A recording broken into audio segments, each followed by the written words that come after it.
Welcome to the Winner Will podcast for athletes, parents, and coaches. I'm Giselle Kruger, creator and founder of the Winner Will, where we help elite student athletes perform under pressure in sport, school, and life.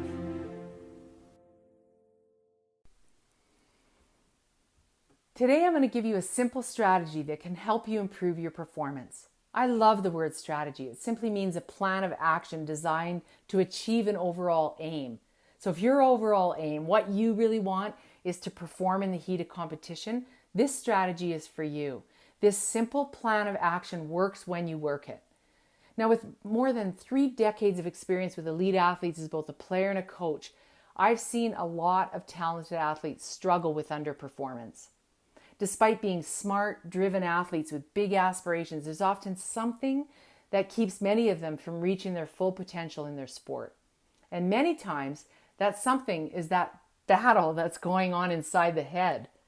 What you think about yourself, what you think about your abilities, what you think about pressure and competition, what you think, the messages you're telling yourself matter a lot.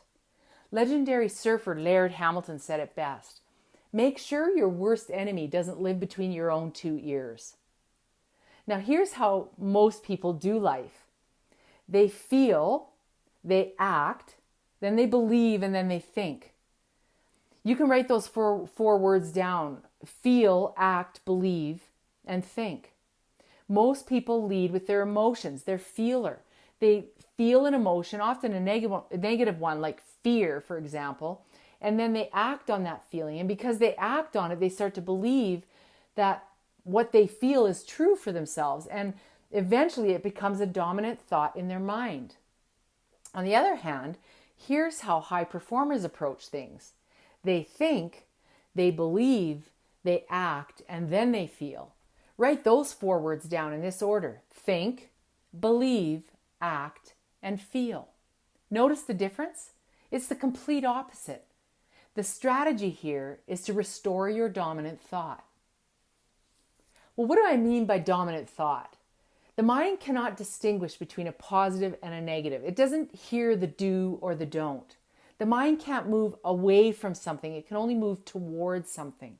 So the mind can't move away from the thought of a bad performance, a bad exam, or a bad relationship. It can only move toward the thought of a good performance, a good exam, or a good relationship. Let me explain it this way. An airplane pilot doesn't set out not to go somewhere. He sets his dials to go where he wants the airplane to go. Now the mind works the same way. Set your dominant thought to where you want to go, what you want to do, who you want to become. You know, I watched a volleyball match some time ago, and it was a close match, and the coach of the losing team comes to me after and clearly discouraged with the way her team performed. And she's like, I'm so frustrated. My team does the exact opposite of what I tell them to do. So I asked her, well, what did you tell them? She said, I couldn't have been more clear. I told them, don't serve the libero. Don't serve the libero. So what do? They serve the libero. She says, they just don't listen.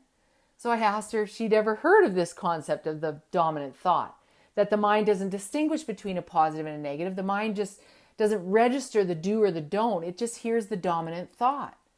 So I told her, you may have said don't serve the libero, but what your players heard was the dominant thought, serve the libero. And that's what they did. Their actions only moved toward the dominant thought that you gave them. And she says, oh, are we talking about positive thinking here? And I said, no, this is not about positive thinking. This is about correct thinking. There is a big difference. The mistake many people make is that they confuse this strategy with positive thinking. Like, positive thinking is great. This isn't that. This is correct thinking. This is leading with the mind, leading with the correct dominant thought in your mind. So the incorrect dominant thought is, don't serve the libero. The correct dominant thought is, serve to position 5 or where the serve target is. You have to say what you want as opposed to what you don't want. A golfer often thinks, don't hit the ball in the water. And the correct dominant thought is, hit the ball to the middle of the fairway. An incorrect dominant thought is, I suck in pressure situations. The correct dominant thought is, I thrive under pressure. An incorrect dominant thought would be, don't eat junk food. The correct dominant thought is, I eat clean, whole foods. The challenge is, though, this way of thinking doesn't come naturally to most people. So implementing this strategy, restore the dominant thought, takes practice. It takes deliberate time and effort to change the thought. The good news, though, is that every student athlete can learn how to restore the dominant thought. You can learn to do this if you put in the effort. And when you change the thought, you change the feeling. And remember the story I told you in episode 4 of the girl who was having a meltdown at age 14 and wanted to quit playing her sport? It was clear that her negative emotional experiences created her feelings of incompetence on the court and her belief that she was incompetent. She was acting on her feelings by being tentative on the court, not calling the ball an offense, letting balls drop in front of her, and not even being able to speak to me without her face turning red. She started to believe that what she was feeling was true for her, and eventually her feelings of incompetence had moved to her mind and became her dominant thought. So every time she stepped on the court, her dominant thought ruled, I am incompetent. She was only acting out her dominant thought. She was stuck in this negative pattern she couldn't escape. No wonder she was having a meltdown and was considering leaving the sport. I think this happens for a lot of developing athletes. Most people think this was her fault, maybe. This was not her fault. It was her experience, and it was her experience that led to her feelings of incompetence. It was her experience that led to her poor performance. She didn't have the permission to fail as a developing player. There was no one giving her permission to be who she was, where she was at that time. That was a developing athlete. Someone who's going to make a lot of mistakes and feel awkward at times and have to work through it. Luckily, she agreed to do the work, the tough work, of transforming her performance on and off the court. She realized that she was leading with her feeler, and she saw how her incorrect dominant thought got there. Then she could clearly see her obstacle, and she deleted her incorrect dominant thought. Now she was ready to lead with her thinker and restore the dominant thought. I am competent. I hit with power. I serve tough. I thrive under pressure. Look, when I first saw this young woman in the gym that day, I didn't pump sunshine to her with positive thinking. I told her the truth.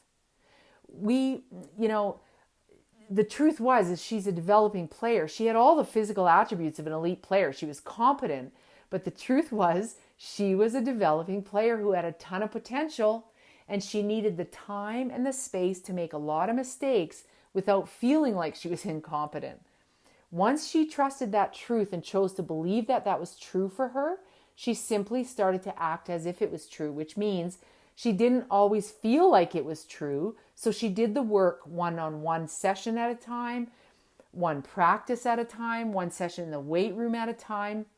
In team practices, she started to demand the ball on offense. She started to carry herself with confidence. This young athlete did the work to train her body, her skills, and her mind. Now, the key to this strategy is understanding that it may feel a little awkward at first.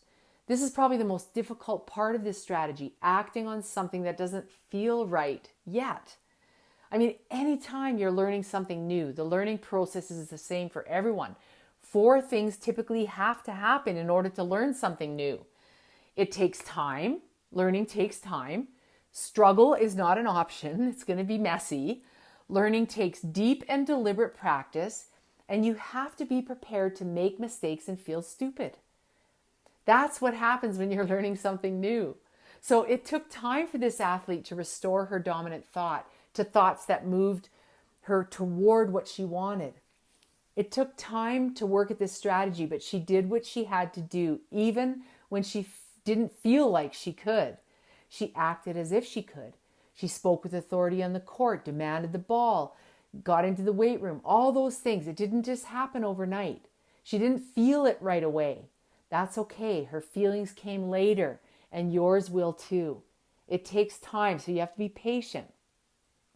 That's why you must first act as if it's true. When you act out your correct dominant thought, that is, you act as if it's true, your feelings will eventually catch up. And when they do, that's confidence. You will be a force to be dealt with. She is a force to be dealt with. She has become a strong, confident competitor. She has led her team to 2 university national championships and is now on to creating other challenges in her life, including applying for med school after finishing her first degree. You just try and compete against someone who has the correct dominant thought, believes it, acts on that belief, and then is reinforced by those authentic feelings of confidence to fuel that positive cycle. So if you're a talented athlete in your sport, but you too find yourself struggling, you could be stuck in that loop of an incorrect dominant thought. Start by identifying it, then delete it and choose the correct thought to replace it. Believe it and begin to act as if it's true. When you act out of your correct dominant thought, your feelings of confidence will eventually catch up. So set your dominant thought to where you want to go, what you want to do, and who you want to become. It takes time and effort, but once you break through, you'll be the one to perform under pressure. Thanks for listening today.